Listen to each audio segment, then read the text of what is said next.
المشاهدون الكرام، السلام عليكم ورحمة الله تعالى وبركاته. نشرة الأخبار من الفضائية الإريترية وفيها: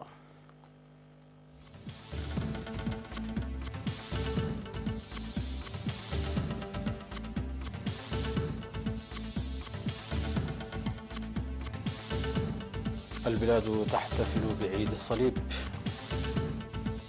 الاحتفال باليوم العالمي للشباب في أسمراء.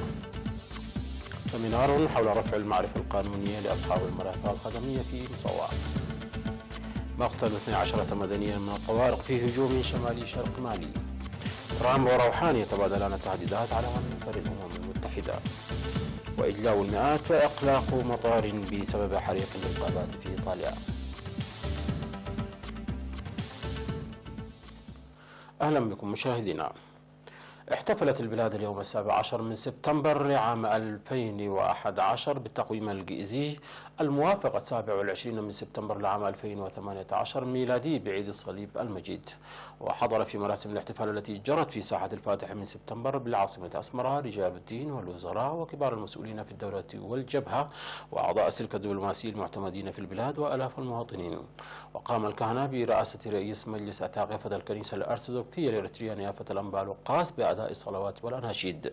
وذكر نيافة الأنبا لوقاس في رسالته بأن ما يميز الاحتفال بعيد الصليب لهذا العام أنه يحتفل به في الوقت الذي تمت فيه المصالحة بين إريتريا وإثيوبيا، ما يضفي عليه معنى خاصا. من جانبه قدم مسؤول التبشير الأستاذ سمعون بياني توضيحا مفصلا عن الخلفية التاريخية لعيد الصليب، وذكر بأنه عيد الوحدة والمودة والحب والوئام، وعيد لتبادل الاحترام والتسامح، وعبر عن امتنانه لشهداء الأبرار الذين قدموا أرواحهم الطاهرة من أجل السلام الذي نعيشه. من جانبهم أشار المشاركون في الاحتفال أن عيد الصليب هذا العام يحتفل به في مرحلة عم فيها السلام والمحبة، ما يجعله مميزا واستثنائيا، مناشدين الشعب للحفاظ على روح المحبة والوحدة. وفي الختام قام رئيس مجلس ثاقفة الكنيسة الأرثوذكسية الإريترية نيافة الأنبا لوقاس برفقة رجال الدين وحاكم الإقليم الأوسط اللواء رمضان عثمان أولياي بإشعال شعلة الدامرة في وسط ساحة الفاتح من سبتمبر. وقام طلاب مدرسة الأحد بتقديم برامجات تعظم المناسبة.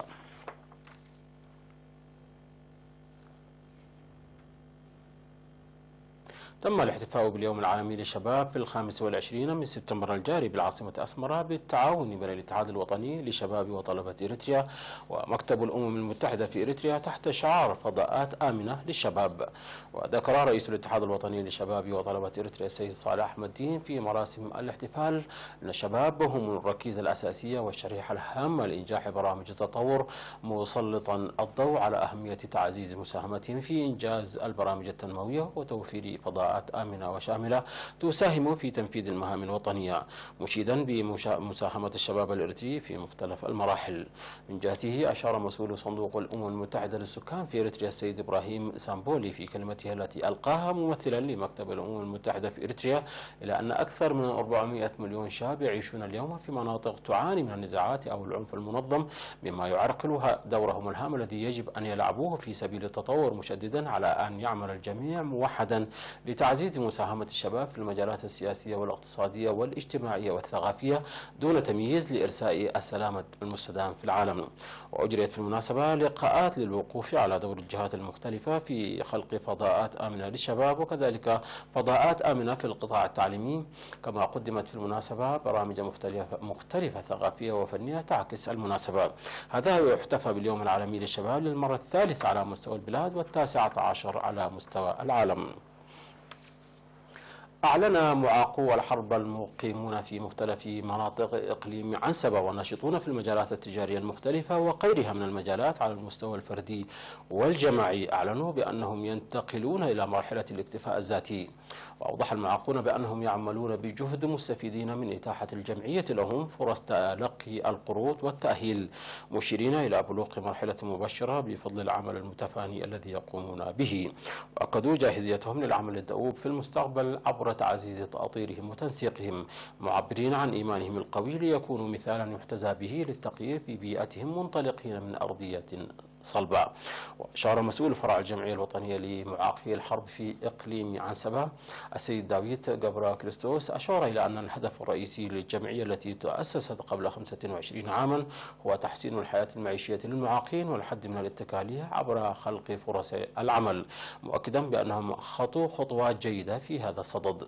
وذكر بأن برامج الاكتفاء الذاتي الموضوعة لمعاقي الحرب خلقت دافعا قويا موضحا بأن الدورات التأهيلية المنتظمة لأعضاء الجمعية والمتابعة الجيدة الجارية لهم تلعب دورا مساعدا هاما.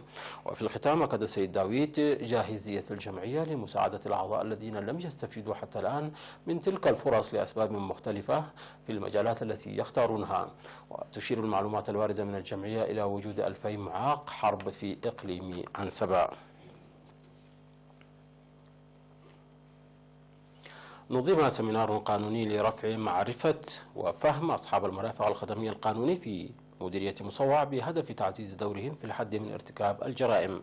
وفي اللقاء الذي أجراه الرقيب بين رؤوسهم قائد مركز الشرطة في مصوع مع أصحاب المرافق الخدمية والشرطة الأهلية، دعا الأسر للعمل بقوة من أجل الحفاظ على القيم المتوارثة من جيل إلى جيل لأهميتها الكبيرة في حياة المواطنين. من جهته أوضح مسؤول مكافحة الجرائم في شرطة إقليم شمال البحر الأحمر الرائد كاساتي دباس انخفاض نسبة الجرائم والمخالفات على مستوى الإقليم، داعيا كافة المواطنين لرفع وعيهم للعب دور كبير في الحد من الجرائم، وعلى أصحاب المرافق الخدمية مكافحة الأعمال المشجعة لارتكاب الجرائم. من جانبهم أكد المشاركون بأنهم يريدون التفاعل السريع من الشرطة في حال إبلاغهم عن الجرائم. تم في مديرية طرونة تخريج دفعة من النسوة تلقين دورة تدريبية في تصفيف الشعر لفترة 3 أشهر. وذكر في مراسم التخرج بأن الدورة التي قدمت نظريا وتطبيقيا تعطي الأولوية للأسر المحتاجة، كما تم تقديم 20,000 نقفة كغرض بلا فوائد لمساعدة الدارسات وتشجيعهن لبدء العمل. وقالت الدارسات أنهن سيعملن بقوة من أجل تحسين معيشتهن بالاستفادة من هذه المهنة. وناشد مدير مديرية طرونة بعد أن وزع الشهادات على المتخرجات ناشدهن لبذل جهود حثيثة من أجل إحداث تغيير جذري في حياتهن.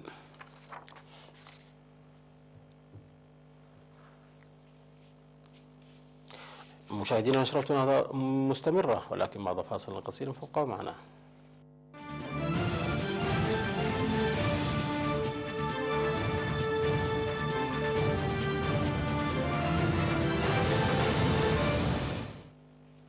قتل ما لا يقل عن 12 مدنيا من الطوارق في هجوم شنه مسلحون في شمالي غرب شرق مالي قرب الحدود مع النيجر، كما أفادت مصادر متطابقة.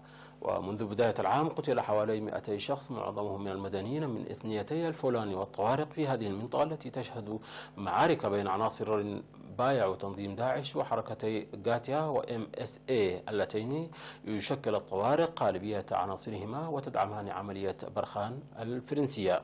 ووقع الهجوم على بعد 45 كيلومترا من قرب ميناكا كبرى مدن المنطقة، وفقا لمسؤول محلي منتخب ومصدر أمني محلي وبيان لحركة تحرير أزواد المنبثقة من التمرد السابق.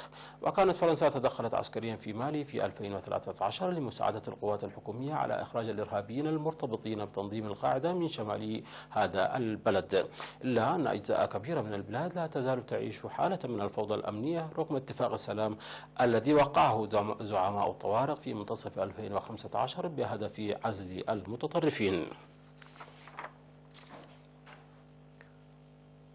تبادل الرئيس الأمريكي دونالد ترامب والرئيس الإيراني حسن روحاني الإهانات في الجمعية العامة للأمم المتحدة، حيث تعهد ترامب بالمزيد من العقوبات على طهران، في حين وصف روحاني نظيره الأمريكي بأنه يعاني من ضعف في الفهم. واستغل ترامب خطابه السنوي في الأمم المتحدة لمهاجمة إيران والثناء على زعيم كوريا الشمالية خصم العام الماضي وتوجيه رسالة تحدي بأنه سيرفض العولمة وسيحمي المصالح الأمريكية. لكن الرئيس الأمريكي ركز في كلمته التي استغرقت 35 دقيقة على إيران التي تتهمها الولايات المتحدة بالسعي لامتلاك أسلحة نووية وتأجيج الاضطرابات في الشرق الأوسط من خلال دعمها لجماعات متشددة في سوريا ولبنان واليمن. وفي كلمته أمام الجمعية العامة في وقت لاحق وجه روحاني انتقادا حادا لقرار ترامب الانسحاب من الاتفاق النووي الإيراني المعلن في عام 2015 2015. وقال الروحاني إن الولايات المتحدة شنت حربا اقتصادية على إيران بإعادتها فرض عقوبات كانت قد رفعت سابقا، مؤكدا عن استعداد إيران لتحسين العلاقات مع دول المنطقة. أمرت السلطات الإيطالية مئات السكان بمغادرة منازلهم وأغلقت مطار بيزا إثر اندلاع حريق هائل اجتاح تلالا تغطيها الأشجار في إقليم توسكاني بوسط البلاد. عبر مسؤولون عن اعتقادهم بأن الحريق الذي انطلقت شرارته الأولى في وقت متأخر من مساء الاثنين كان نتيجة عمل متعمد في منطقة مونتي ماريو التي تقع بين مدينتي بيزا ولوكا في توسكاني. وقالت السلطات المحلية أنها أمرت نحو 700 شخص بمغادرة منازلهم كإجراء احترازي في بلدتي كالتشي وفيكو بيسانو، وأغلقت كل المدارس بالمنطقة، ولم ترد تقارير حتى الآن عن وقوع إصابات أو أضرار في الممتلكات. وأتى الحريق على نحو 1500 فدان من الغابات وغطت سحابة سوداء ضخمة سماء بيزا. وقال مطار المدينة إنه سيعلق الرحلات الجوية التجارية لمساعدة فرق الإطفاء المشاركة في جهود مكافحة الحرائق.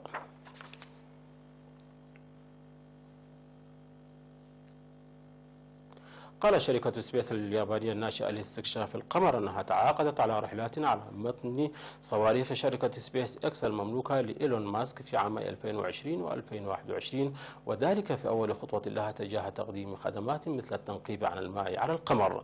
وبعد الوصول إلى الفضاء على متن الصاروخ فالكون 9 التابع لشركة سبيس إكس، تخطط سبيس إلى أن تضع مسبارا في مدار حول القمر وتضع مركبتين على سطح القمر، مما يمهد الطريق لرحلات استكشافية أخرى.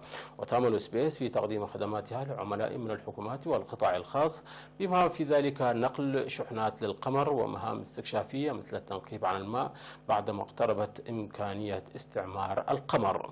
وفي الأسبوع الماضي قالت سبيس إكس أنها ستنقل الملياردير الياباني يوساكا مايزاوا لرحلة حول القمر على متن الصاروخ بيج فالكون روكيت، وذلك في مهمة مقررة مبدئيا عام 2023.